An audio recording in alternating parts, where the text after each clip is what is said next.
Gotta love the views, man. Gotta love the heights.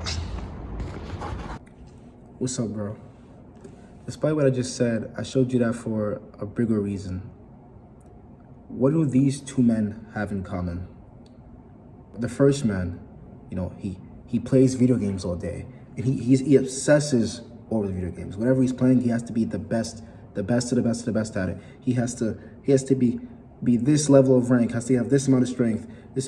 By the time he's done with it, he's basically the boss himself. He's more dripped out than all the bosses. He's got more power than the bosses. He understands the game inside and out. He has a masturbation problem. He has a collection of the greatest scenes bookmarked. All right, that's the first man.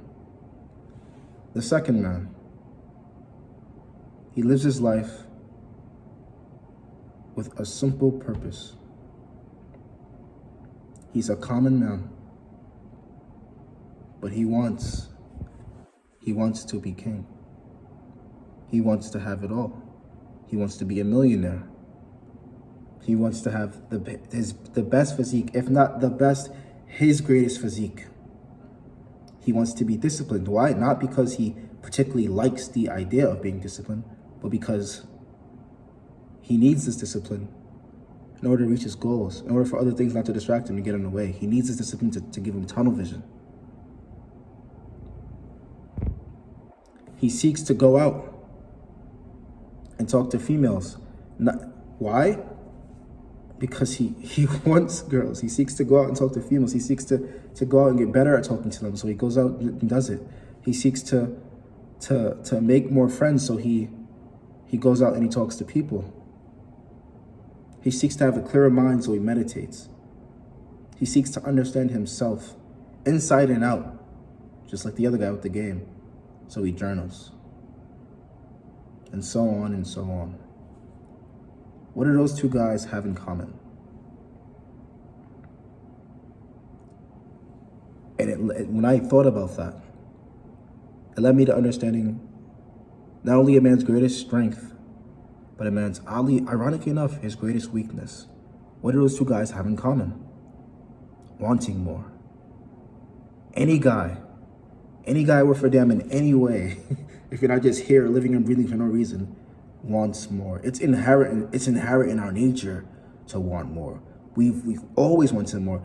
It's crazy to me now that I can go outside on that balcony that I showed, look at all those buildings, and though I said what I said, feel close to nothing in comparison to what I used to feel at that height, looking at this site. And for one, that's because I also have a very big love of old architecture, so now that's a big reason. I think the way we do things now is super ugly and boring, so that's also took my love out of it. But even if it wasn't that height, just when it comes to other things like my book collection or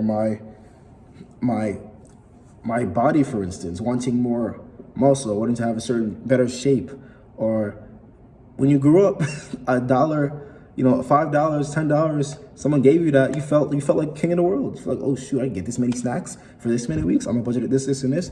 Now you work a job, you get a check, and it's just like, all right, I guess this is what I'm getting this week. I guess 300, cool. 400, cool. 500, cool, I guess. Or if you work a job where you get paid every 2 weeks, oh, long wait for this, nice. Great use of my time.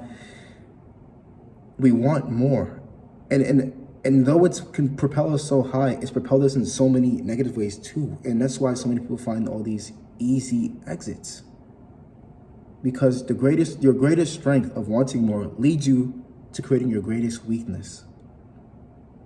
You want to be loved. You want to feel connection. So you watch porn. You see her most hidden bits immediately. The easy way, compared to having actually talked to the person, compared to having actually go out day to day, get better at talking to them, because you realize how shit you are talking to females. You realize how shit you are at getting what you want. Even if it seems bad in a sense, You want to have sex, which is natural, right? It's natural. You have high testosterone, you're young, etc. But you can't crack it getting there in a fast enough manner, so we take the easy way out. We watch these sites, we subscribe, etc. We get caught up on photos online because we feel we're so deprived in getting it in the natural means, and it becomes a weakness. Now, because since you can have it all the time and it comes to abundance to you, what used to work out, that girl, that scene that you used to watch, or this thing, it becomes less and less. The dopamine's hit less and less. So now you want more and more. Now you're searching longer when you go to these sites. Now you're just overdoing it. When you play these games, it's off the same exact drive that a knight would use to become a general in the past, that a knight would use to plan out becoming king.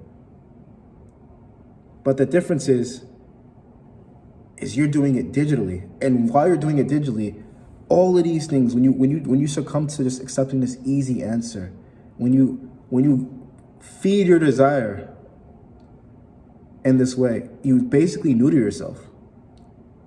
If you could look at any girl all around the world right now on your phone, just like that, why would the average girl please you still?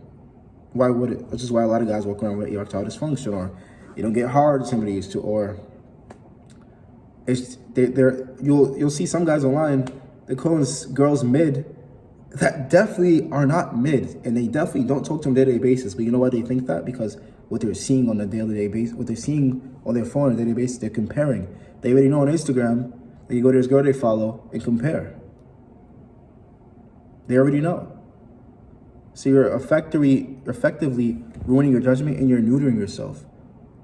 Why would you go out into the world and with great drive and try to lay claim to this, and this, when just yesterday night, you beat freaking Dragon Eater Madeira or whatever from Dark Souls, or you beat this boss, or etc. And you're this far in the game, and you got that dopamine hit when you were fighting that thing for like 3 hours, because that's how hard those games are.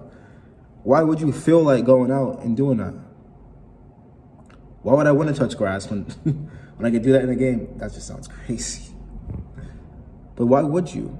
So your greatest strength, this drive you have, it's amazing, it's beautiful, but it leads to becoming your greatest weakness. And when you allow yourself to feed it in these ways, these instant gratification ways, you're neutering yourself.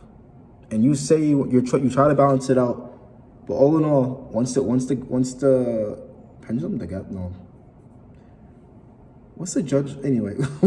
Once the scales start to tilt, and you're putting more dopamine into instant gratification things,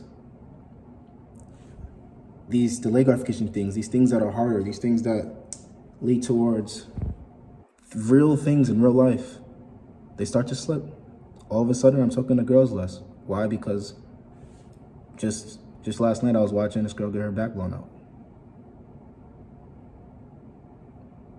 Watch that. An hour later, I was horny again. Watch this other girl do this. So when the morning time comes and I'm on the bus heading to wherever, I have no desire to make something happen in the real world. I'll just do something later on. I'm not really driven this morning because the first thing I did was I hopped on the game. And once that was over and I had to go get to my workout, do things in real life, I didn't really do much with it. Why? Because you've already fulfilled that desire. I hope this makes sense to you. I hope you understand this, bro. But go out into the world now and really think about this. How are you going to feed that desire? Because it can lead you one way and it can lead you the other. At the end of the day, though, I just hope you impress yourself. If you want to see more videos like this from a creator like myself, and you want to see me ascend, subscribe, like the video, comment. See you next time, bro.